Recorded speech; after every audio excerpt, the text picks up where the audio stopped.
ሰላም ጤና ይስጥልን የቻናላችን ቤተሰቦች እንደምን ሰነበታችሁ። ዛሬ እጅግ አስደንጋጭ በድርጊት የተሞላ ተስፋ የቆረጠ አንድ ታዳጊ ልጅ በትምህርት ቤት ባሳየው የኃይል እርምጃ ምክንያት ተባሮ በኋላ ግን ራሱን በሌላ ትምህርት ቤት የከፋ ጥቃትና በደል ሰለባ ስለመሆኑ የሚያጠነጥን እጅግ ድንቅ ፊልም ይዘንላችሁ ቀርበናል። ታሪኩ ይህ ታዳጊ እሱን ለመጉዳት በሚነሱ ክፉዎች ላይ እንዴት መቆም እንደሚችል የሚፈትሽ ሲሆን ክፋት በሚለው በዚህ እጅግ አስገራሚ ፊልም ውስጥ ምን እንደሚከሰት አብረን እንመልከት። ወደ ታሪኩ ከመግባታችን በፊት ቪዲዮ ላይክ በማድረግ ጀምሮ ለቻናላችን አዲስ ከሆናችሁ ሰብስክራይብ በማድረግ ቤተሰብ ይሁኑ። አሁን ወደ ታሪኩ የሚጀምረው ኤሪክ የተባለ ወጣት ከጓደኛው ጋር እጅግ ከባድና ዘግናኝ ፊልም ውስጥ ገብቶ ከሚታዩበት ትዕይንት ነው። ምንም አይነት ግልጽ ምክንያት በሌለው ሁኔታ ኤሪክ ጓደኛውን በጭካኔና በከባድ ሁኔታ ሲደበድበው፣ ሌሎች ሰዎች ግን ዝም ብለው ይመለከቱ ነበር። በኤሪክ ቁጡና አስፈሪ ባህሪ እንዲሁም ዘውትር በሚያሳየው የኃይል እርምጃ ምክንያት ፊልሚያውን ለማስቆም ማንም ሰው ደፍሮ ሊቀርብ አልቻለም ነበር። ብዙም ሳይቆይ ኤሪክ ባህሪውን ሙሉ በሙሉ ትዕግስት ባሳጣው የትምህርት ቤቱ ርዕሰ መምህር ዘንድ ይጠራል።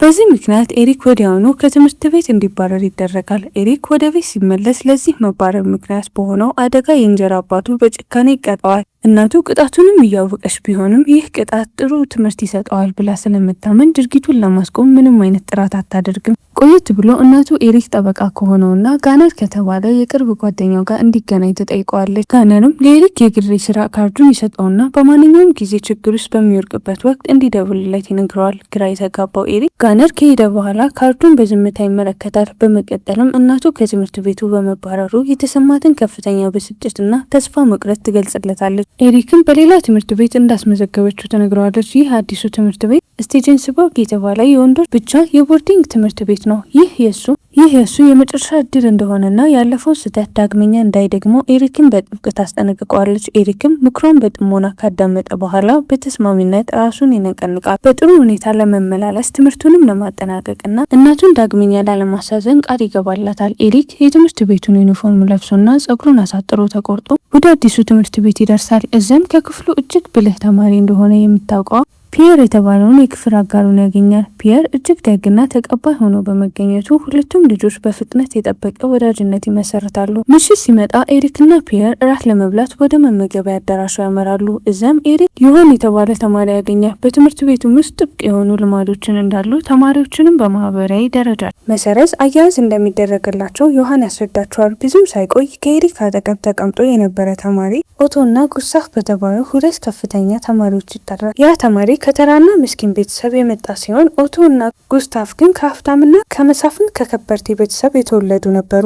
ኦቶ እና ጉስታፍ ከተራ ቤተሰብ የመጡ ምስኪን ተማሪዎችን ዘውትር ያሰቃያሉ። የእነሱ የቤተሰብ ከፍተኛ ተጽዕኖ ግንኙነት ያለምንም ፍርሃት ቅንጣት እንዲንቀሳቀሱ በራስ መተማመን ሰጣቸዋል። በእነሱ ተጽዕኖ ምክንያት ማንም ሊነካቸው እንደማይችልና ከትምህርት ቤት ሊባረሩ እንደማይችሉ ያምናሉ። ኦቶና ጉስታፍ በትምህርት ቤት ውስጥ የውስጥ ተማሪዎችን ማህበር አባላት በመሆናቸው ሌሎች ተማሪዎችን የመቅጣት ሙሉ ስልጣን ነበራቸው። ከእራት በኋላ ፒየር ኤሪክን ጥቂት ጊዜ እንዲያጨሱ ይጋብዘዋል። መጀመሪያ ላይ ግን ኤሪክ ለእናቱ የገባውን ቃል በመጠበቅ ደንቡን ማክበር ስላለበት ጥያቄውን ውድቅ ያደርጋል። ዮሐንም ሲያጨሱ ከተገኙ ቅጣቱ እጅግ ከባድ እንደሚሆን ያስጠነቀቃቸዋል። ሆኖም ግን ፒየር ማንም እንደማያያቸው ዋስትና ይሰጠዋል። በመጨረሻም ኤሪክ ተስማምቶ ማጨስ ይጀምራል። በማግስቱም ጠዋት ቁርስ ሰዓት ላይ ኦቶንና ጉስታፍ ኤሪክ ወደ እነሱ እንዲመጣ ይጠሩታል። አዲስ የመጣ ተማሪ በመሆኑ የትምህርት ቤቱን ልማዶች መማር ስላለበት የእንኳን ደህና መጣ ስነስርዓት ሊያደርጉለት ስለሚፈልጉ ይናገራሉ። ኤሪክ ግን ጥያቄያቸውን ወዲያውኑ ውድቅ ያደርጋል። በኤሪክ እምቢተኝነት ምክንያት ምስኪኑ ዮሐን የእነሱ ሰለባ ለመሆን ይገደዳል። ኦቶ ዮሐንን ራሱ ላይ በከባድ ሁኔታ እስኪቆስል ድረስ ይመታዋል። በመጨረሻም ዮሐን በሕክምና ባለሙያዎች ተወስዶ ሕክምና ማድረግ ይጀምራል። በዚያ ምሽት ኦቶና ጉስታፍ በኤሪክ ላይ ሌላ አሳዛኝ እርምጃ ለማሳየት ያቅዳሉ። ወደ መለማመጃ ዋና መስሪያ ቤታቸውን በመጥራት መሬት ላይ የተበታተኑትን ቆሻሻዎች ጫማዎች በሙሉ እንዲያጸዳ ያዙታል። ኤሪክ አሁንም ቢሆን ትዕዛዛቸውን ለመፈጸም ፈቃደኛ ሳይሆን ጥሏቸው ይሄዳል። በነገሩ የተበሳጨው ጉስታፍ በኤሪክ ላይ ምን መደረግ እንዳለበት ኦቶን ይጠይቀዋል። ኦቶ ግን በረጋ መንፈስ ኤሪክና አዲስ ስለሆነ ለአሁኑ ዝም እንዲሉት ይነግረዋል። ቆየት ብሎ ኤሪክ የተከሰተውን ነገር በሙሉ ለፒየር ያስረዳዋል። ፒየር ፊት ወዲያውኑ ወደ ከባድ ጭንቀት ይለወጣል። ኦቶንና ጉስታቭን ዳግመኛ እንዲታዘዝ ያስጠነቅቀዋል። ምክንያቱም እነሱ የተቃወመ ማንኛውም ሰው በከባድ ሁኔታ ይቀጣል። ቀደም ሲል ራሱ ሰዎችን ያሰቃይ የነበረው ኤሪክ ግን ለእነሱ ምንም አይነት ፍርሃት እንደሌለ ይናገራል። የእነሱ ትዕዛዝ ፈጽሞ እንደማይካተል በቁጣኝነት ይገልጻል። በዚህ ምሽት ኤሪክና ፒየር ያለማንም ያህል እርምጃ በኦቶን በጉስታቭ ላይ መቆም የሚችሉበትን መንገድ ለማሰብ ይማከራሉ። ሆኖም ግን አብዛኞቹ ተማሪዎች ከባድ ጉዳት ከማስተናገድ ይልቅ ታዳጅ መሆንን ስለሚመርጡ ይህ ፈጽሞ የማይቻል ይመስል ነበር። በማግስቱ ጉስታቭ ከትምህርት ቤቱ መተላለፊያ ኮሪደር ላይ ኤሪክን በድንገት ይገጫል። ጉስታቭም ይቅርታ እንዲጠይቅ ይፈልጋል። ኤሪክን ምንም አይነት ጥፋት እንዳልሰራ ጥፋተኛ ራሱ ጉስታቭ እንደሆነ በመግለጽ ይቅርታ ለመጠየቅ ፈቃደኛ አልሆነም። በነገሩ ክፉኛ የተናደደው ጉስታቭ በዛው ምሽት በተወሰነ ቦታ ላይ ኤሪክን ለፊልሚያ ይጋብዘዋል። ፒየርና ዮሐንም በኋላ ኤሪክን ጉስታቭ ወደ ተጠቀሰው ቦታ ይወስዱታል። ፒየር ኦቶና ጉስታቭ ፈጽሞ በታማኝነትና በፍትሃዊነት እንደማይታገሉና ሁልጊዜ በቡድን ሆነው ጥቃት እንደሚፈጽሙ ያስረዳል። በዚህ ምሽት ኤሪክ ፊልሚያውን ለመቀበል አስቦ ነበር። ሆኖም ግን እናቱ ትምህርት ቤት በጥሩ ባህሪ እንድትመላለስና ትምህርቱን አጠናቆ እንዲመረቅ የሰጠችውን ምክር በማስታወስ ሀሳቡን ይቀይራል። ወደ ክፍላቸው ከተመለሱ በኋላ ፒየር የነበረውን ጭንቀት ለማርገብ ኤሪክን እንዲያጨሱ ይጋብዘዋል። በሌላ በኩል ኦቶና ጉስታቭ በፊልሚያው ቦታ ለረዥም ጊዜ ጠብቆት ነበር። ኤሪክ ሳይመጣ ሲቀር ኦቶ በኤሪክ ላይ እያሾፈና ፈሪና አድርባይ አይጥ እንደሆነ ይናገራል። ተከታዮቹም በንግግሩ እየተደሰቱ ይጮሃሉ። በማግስቱም ኦቶ ዘወትር የተማሪዎች ማህበር የማይታዘዙትን ተማሪዎች ስም ያነባል። የኤሪክም ስም በመካከላቸው ተካቶ ነበር። ከችሎቱም በኋላ ኦቶ እንደ ተማሪዎች ምክር ቤት ፕሬዝዳንቱን ኤሪክን ለአንድ ወር ሙሉ በሙሉ ትምህርት ቤት እንዲታሰር ይፈርዱበታል። በተጨማሪም ኤሪክ በትምህርት ቤቱ ግቢ ዙሪያ 1 ሜትር ጥልቅ ያለው ቦይ እንዲቆፍር ይታዘዛል። ኤሪክ በየቀኑ እስከ ምሽት ድረስ ይሰራል። በዚያም ምክንያት እራት ከተጠናቀቀ በኋላ በመመገቢያ አዳራሽ ውስጥ ብቻውን ለመብላት ይገደዳል። በአንድ ምሽት ኤሪክ ብቻውን እየበላ ሳለ ማሪያ የምትባል የኩሽና ሰራተኛ ወደ እሱ ትቀርባለች። ማሪያ ወደ ኤሪክ የተሳበች ትመስል የነበረ ሲሆን ኤሪክ ወንድሟን እንደሚያስታውሳት ትነግሯለች። የኤሪክም አቋም ባህሪ ከወንድሟ ጋር ተመሳሳይ እንደሆነና ሁለቱም ፍትሃዊ ያልሆነ ስልጣን ፈጽሞ እንደማይቀበሉ ታስረዳዋለች። ምግቡን ከበላ በኋላ ኤሪክ ዘውትር እንደሚያደርገው ለማጨስ ወደ ውጭ ይወጣል። ብቻውንም እያጨሰ ሳለ ማሪያ በድንገት ከጎኑ ትቆማለች። ማጨስም ለጤናው መጥፎ እንደሆነና ለአፉ ላይ የሚሸተውን ሽታ ትነግረዋለች። በመቀጠልም ማሪያ ኤሪክን ትሰማዋለች። በኃይልም አቅፋ ትይዘዋለች። ሁለቱም በትምህርት ቤቱ ደንብ መሰረት በተማሪዎችና በሰራተኞች መካከል ማንኛውንም አይነት የፍቅር ግንኙነት ፈጽሞ የተከለከለ መሆኑን ያውቁ ነበር። እንዲህ ያለውን ደንብ መጣስ ለተማሪ ወዲያውኑ ከትምህርት ቤት መባረር፣ ለሰራተኛዋ ደግሞ ወዲያውኑ ከስራ መባረር እንደሚያስከትል በሚገባ ይረዱ ነበር። ምንም እንኳን ውጤቱን ቢያውቁም በዛች ምሽት ግን ደንቡን ችላ ለማለት ይወሰናሉ። በገና በዓል እረፍት ወቅት ኤሪክ ወደ ቤቱ ይመለሳል። እናቱ በደስታና በፍቅር ብትቀበለውም የእንጀራ አባቱ ግን ፈገግታ አልነበረውም። የእንጀራ አባቱ ወዲያውኑ ኤሪክን ለምን በርካታ ቅጣቶችና እገዳዎች እንደደረሱበት ይጠይቀዋል። ኤሪክም እውነቱን በቅንነት ይነግረዋል። ትዕዛዙንም ያለመፈጸሙ የአንድ ትልቅ መስፍን ልጅ የነበረው ተማሪ እንደነበረ ያስረዳል። የእንጀራ አባቱ ግን ለመሳፍንት ልጆች መታዘዝና እነሱን ማቆለባበስ እንደሚገባ ይነግረዋል። በኤሪክ ደካማ ውጤትና መጥፎ የባህሪ መገንዘብ ምክንያት የእንጀራ አባቱ በድጋሚ በጭካኔ ይደበድበዋል። እናቱ የልጇን ስቃይ እያወቀች ቢሆንም ለማስቆም ምንም አይነት ጥረት አታደርግም። የገና በዓል እረፍት እንደተጠናቀቀ ኤሪክ ወደ ትምህርት ቤት ይመለሳል። ማሪያ እጅግ ናፍቋት ስለነበር እሷን ለማግኘት በፍጥነት ይሮጣል። በጨረቃ ብርሃን ስር ኤሪክና ማሪያ እርስ በርሳቸው ተቃቅፈው ናፍቆታቸውን ይገላለጻሉ። ኤሪክ መመለሱን ያወቁት ኦቶንና ጉስታቭ በድጋሚ እሱን ለማሰቃየት ያቀዳሉ። በዛ ጊዜ ኤሪክ ተኝቶ እያለ እሱ ላይ ቆሻሻ ለመድፋት ይወስናሉ። እንደጠበቁትም እቅዳቸው ይሳካል። ኤሪክ ፒየር ከእንቅልፋቸው ነክተው ወዲያውኑ ክፍላቸውን ማጽዳት ይጀምራሉ። ሆኖም ግን ኤሪክ በዝምታ ለማለፍ ፈቃደኛ አልነበረም። በኦቶና በጉስታቭ ላይ በበቀል ለመውሰድ ይወስናል። ኤሪክ የተረፈውን ቆሻሻ ሰብስቦ በሚስጥር ወደ ኦቶ ክፍል ውስጥ ይገባል። ኦቶ በከባድ እንቅልፍ ውስጥ እያለ ቆሻሻውን በሙሉ እሱ ላይ ይደፋበታል። በማግስቱም በመመገቢያ አዳራሽ ውስጥ ኤሪክ ሁሉም ሰው እንዲሰማው ድምፁን ከፍ አድርጎ መናገር ጀምራል። በአካባቢው መጥፎ ሽታ የሚሸተው ሰው መኖርን ይጠይቃል። እየሸተተም በመሄድ በመጨረሻ ቁርስ እየበላ የነበረው ኦቶን ፊት ይቆማል። በመቀጠልም የአሰቃቂ ሽታ እየመጣ ያለው ከኦቶን እንደሆነ በሁሉም ያወጃል። ይህንን የሰማው ኦቶን ኤሪክን በሁሉም ሰው ፊት ስላዋረደው በከፍተኛ ንዴት ውስጥ ይገባል። የኤሪክ ፊት በከባድ ሁኔታ እስኪቆስል ድረስ በተደጋጋሚ በቡጢ ይመታዋል። ምንም እንኳን ቢደበድበውም ኤሪክ ለእናቱ የገባውን ቃል በማሰብ አጸፋ ከመመለስ ይቆጠባል። ማሪያ እየተከሰተ ያለውን ነገር አይታ ወዲያውኑ ኦቶ ድርጊቱን እንዲያቆም ታዘዋለች። የኤሪክ ጥንካሬ ማሸነፍ ያቃታቸው ኦቶና ጉስታቭ አዲሱን ሰለባቸውን ለመቀየር ይወስናሉ። ትኩረታቸውንም የኤሪክ ክፍል አጋርና ብቸኛ ጓደኛ ወደ ነበረው ወደ ፒየር ያደርጋሉ።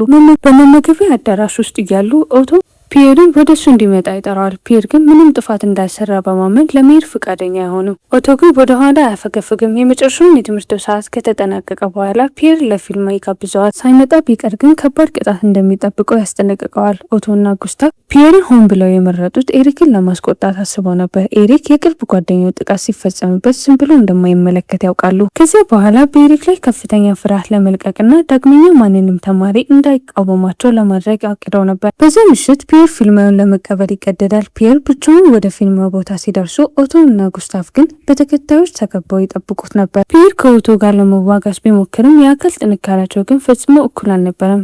ምት ብቻ ኦቶ ፒየርን መሬት ላይ ጥሎት ይቀጠቅጠዋል። በዚያ ቅስፈት ኤሪክ በቦታው አልነበረም። ኦቶና ተከታዮቹ ከበውት ፒየርን በከባድ ህመም መሬት ላይ ወድቆ ነበር። ኤሪክ በመጨረሻም በቦታው ሲደርስ ፒየር ቀድሞውንም ተሸንፎ ነበር። የተከሰተው ነገር መለወጥ ያልቻለው ኤሪክ ፒየር ተሸክሞ ወደ ክፍላቸው ይወስደዋል። ጉዳቱንም ያክምለታል። ፒየር እንዲያርፍ ካደረገው በኋላ ክፍሉንም ጥሎ ይወጣል። ከቤት ውጭ ኤሪክን ማሪያን ያገኛታል። እስከ ጠዋት ድረስም ሌሊቱን በአንድ ላይ ያሳልፋሉ። በማግስቱም ስለ ፒየር ተጨንቆ ኤሪክ በፍጥነት ወደ ክፍሉ ይመለሳል። ነገር ግን ክፍሉ ባዶ መሆኑና ፒየርም እዛ እንደሌለ ሲመለከት ክፉኛ ይደነግጣል። ፒየር እቃዎቹን በሙሉ ይዞ የሄደ ሲሆን ይህ ዳግመኛ ወደ ትምህርት ቤት እንደማይመለስ ያሳያል። እሱ ፈጥኖ ስለሄደ ይቅርታ የሚጠይቅበት ደብዳቤ ብቻ ትቶለት ነበር። በደብዳቤው ላይ ፒየር ኤሪክን ለሱ እውነተኛ ጓደኛ እንደነበረው ይገልጻል። ኤሪክ ተስፋ እንዳይቆርጥና በኦቶና በተከታዮቹ ላይ መቆሙን እንዲቀጥል ያበረታተዋል። በትምህርት ቤት ውስጥ የነገሰውን ግፍና ኢፍትሐዊ በሙሉ እንዲዋጋ ይጠይቀዋል። በከፍተኛ ቁርጠኝነትም ተሞልቶ ኤሪክ እውነተኛ ኃይሉን ለማሳየት ይወስናል። በፒየርና በሌሎች ተማሪዎች ላይ በደረሰው በደል ምክንያት በኦቶና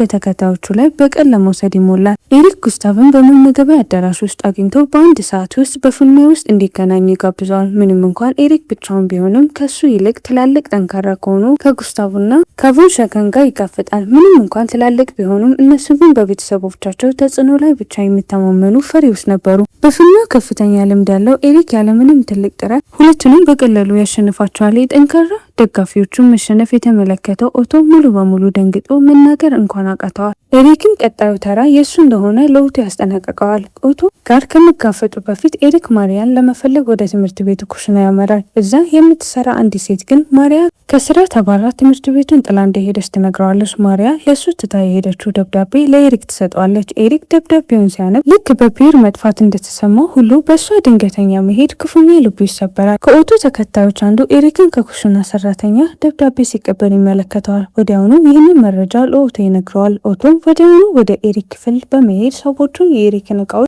በሙሉ እንዲበረብሩ ያዛል። በብርበራውም ወቅት ከማሪያ የተጻፈው ደብዳቤ ያገኙታል። ኦቶ ደብዳቤውን ሲያነብ በኤሪክና በማሪያ መካከል ምስጢራዊ የፍቅር ግንኙነት እንደነበረ ይረዳል። ይህ ማስረጃ በመጠቀም ኤሪክን ከትምህርት ቤት እንዲባረር ለማድረግ ይወስናል። ኦቶ ይህንን ከባድ የደንብ መጣስ ማስረጃ በፍጥነት ለርዕሰ መምህሩ ያሳየዋል። ርዕሰ መምህሩ ኤሪክን ጠርቶ ጉዳዩን እጅግ ከባድ በመሆኑ ያለምንም ማመንታት ከትምህርት ቤት ያባረረዋል። ኤሪክ ውሳኔውን በረጋ መንፈስ ይቀበላል። ሆኖም ግን ከማሪያ የተረፈችውን ብቸኛ ትዝታ እሷ ስለሆነች ደብዳቤውን እንዲመልስለት ርዕሰ መምህሩን ይጠይቀዋል። ርዕሰ መምህሩ ግን ፈቃደኛ ሳይሆን ቀርቶ ደብዳቤውን በመቆለፊያ ሳጥን ውስጥ ይቆልፍበታል። በከፍተኛ ቁጣ ተሞልቶ ኤሪክ በትምህርት ቤት ውስጥ በደረሰበት በደል ሁሉ በኦቶ ላይ እርምጃ ለመውሰድ ይወስናል። ቀድሞውኑ ከትምህርት ቤት ስለተባረረ ኤሪክን ከእንግዲህ የሚያጣው ምንም ነገር እንዳልነበረ ይረዳል። ኤሪክ ኦቶን መፈለግ ይጀምራል። በጫካ ውስጥም ብቻውን እየተጓዘ ያገኘዋል። ኤሪክ ከፊት ለፊቱ ቆሞ በትልቅ እንጨት እያስፈራራ ተንበርክኮ እንዲለምነው ያስገድደዋል። ኤሪክን በሚያስደንቅ ሁኔታ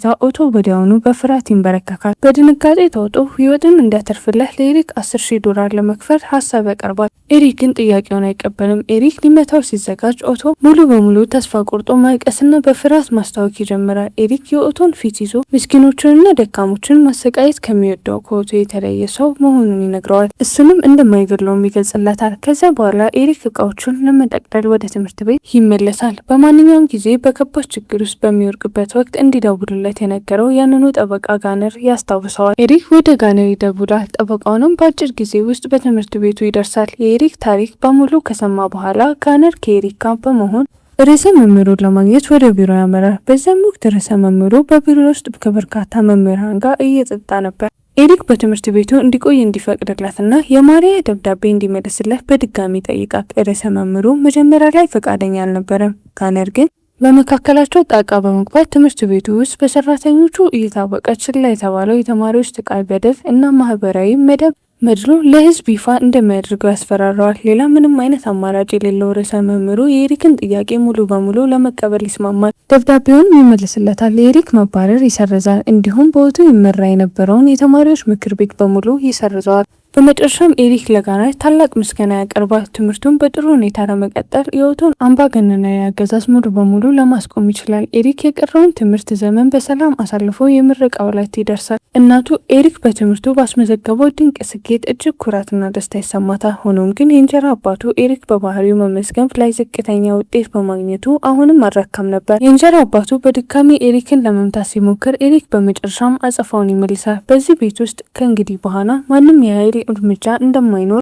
በቁርጠኝነት ይገልጻል። የእንጀራ አባቱን ከቤት ያባረረዋል። ከተወሰነ ጊዜ በኋላ ኤሪክ ከፒየር ጋር በድጋሚ ይገናኛል። ፒየር ትምህርት ቤቱን ለመቀጠል ወደ ጄኔቫ ለመሄድ እየተዘጋጀ ነበር። ሁለቱም ደግ ጓደኛሞች አንድ ቀን በድጋሚ መገናኘት ቃል በመገባባት ይለያያሉ። ፊልሙ በዚህ እጅግ አስደሳች ትዕይንት ያበቃል። ይህንን አጓጊና አስተማሪ የፊልም ታሪካችንን ከወደዳችሁት ቪዲዮ ላይክ ማድረግ፣ ቻናላችንን ሰብስክራይብ ማድረግና የደወል ምልክቷን መጫን እንዳይረሱ። በሚቀጥለው ቪዲዮ እስከምንገናኝ መልካም ቆይታ።